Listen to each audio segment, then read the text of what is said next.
Hey guys, this video is for our 2nd through 4th grade team, and hopefully your day is as quiet as mine has been. Only Jeremy's been puking all night, so that wasn't fun. But everyone's sleeping now, so I'm going to make this video finally. Excuse my book in the background. We're at my messy kitchen table.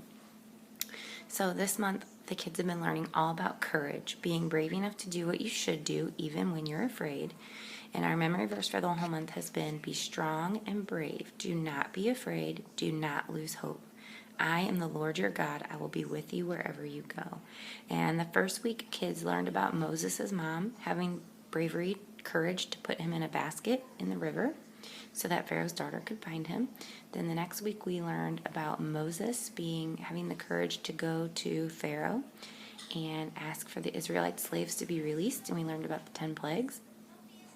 Then last week we learned about how Moses had the courage when they were leaving to go through and part the Red Sea so that all of the Israelites could get through the Red Sea, and the Egyptian soldiers were drowned. And this week, now the Israelites are coming to the promised land of Canaan, and God sends 12 Israelites to go kind of spy on the land of Canaan, and they are terrified because there are giants, and they're saying there's no way that we're going to beat these people. But with God, they learn that they can do anything. So heading to our leader guide for the week, the Bible story is called The Stand. 12 men check out the land of Canaan.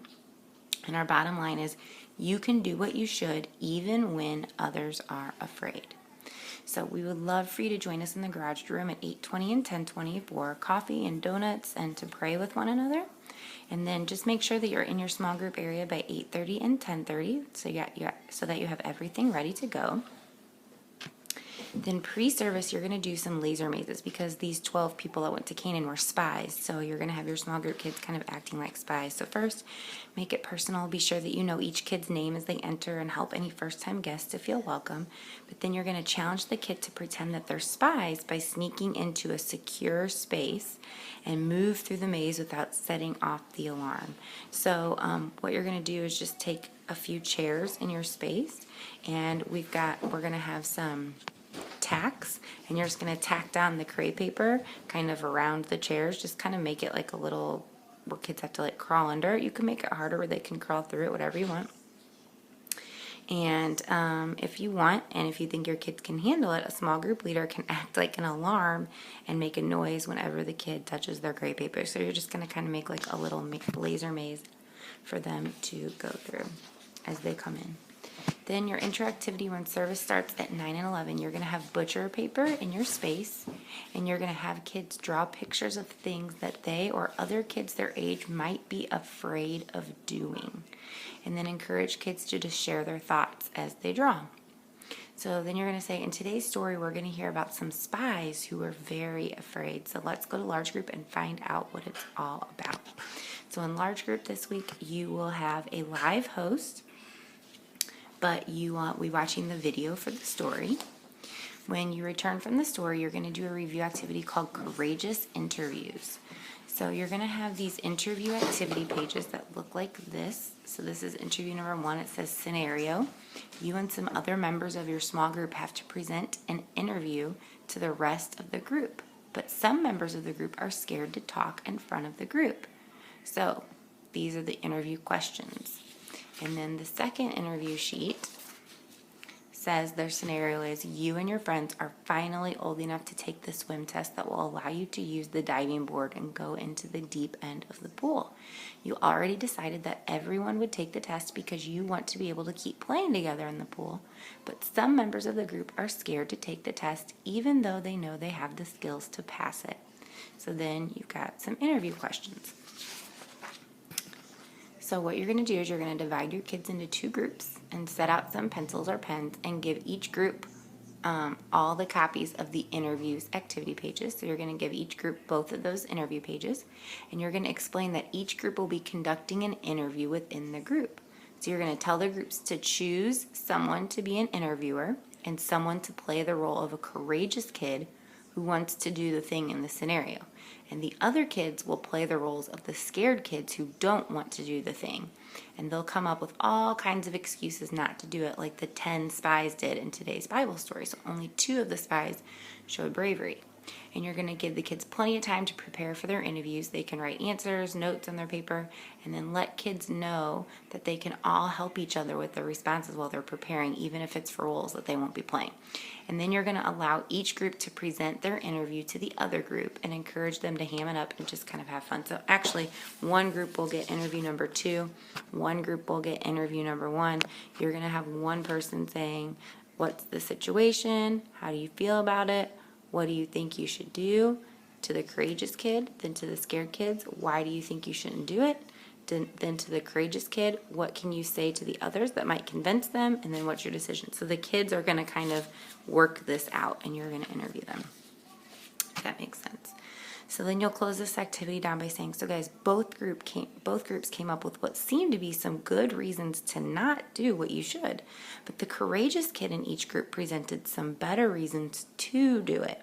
So when it comes to anything you know you should do, but you or others are scared to do it, you can remember that God is always with you. And if He wants you to do something, He'll give you the strength and the courage that you need to do it. The bottom line, you can do what you should even when others are afraid and they choose not to do it. But you can also help them see that it's the right thing to do, and you can encourage them to trust God to help them do it. Sometimes it takes courage. Sometimes that takes courage too, but it's worth it. So then for the memory verse activity, you're going to have this dice template that looks like this, and Bibles and markers and scissors and tape, and you're going to ask the kids to look up Joshua 1:9, which is their memory verse, and you're going to give each kid one of those dice pages, and you're going to tell kids to write one sentence or phrase of the verse in each of the 5 squares on their activity page. And they should write the verse reference on the 6th square. So it would be, like, for example, you might do,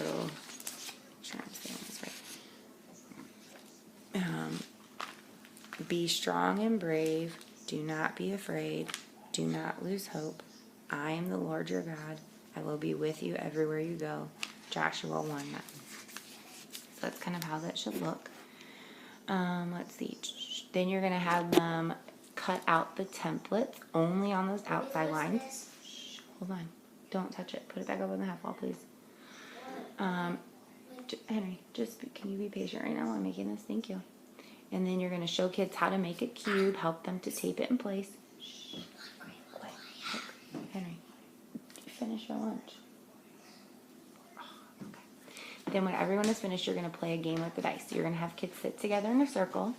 Let 1 or 2 volunteers, depending on the number of the kids in your group, sit in the middle. And one kid from the circle goes first, and they're going to toss their dice into the center of the circle.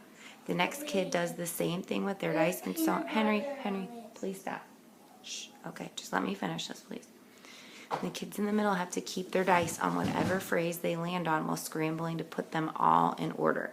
And if they end up with multiples on the same phrase, they have to use those to make a duplicate line of verse dice.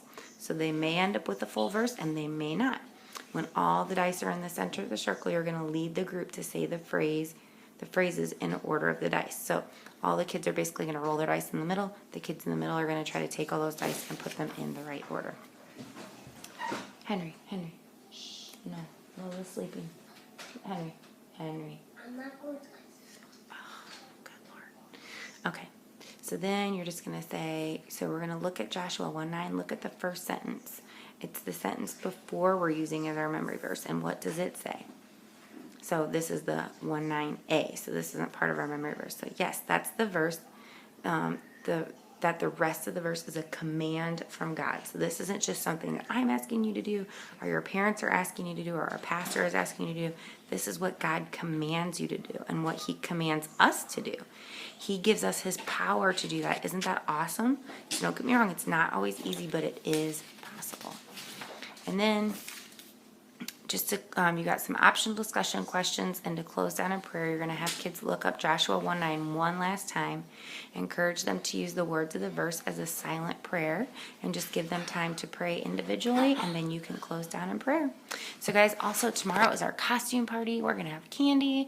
We're going to just make it really fun. So make sure if you guys have a costume, we'd love for you to wear it, ham it up with your kids, have a good time with them. Thank you guys so much for leading, and I'll see you tomorrow.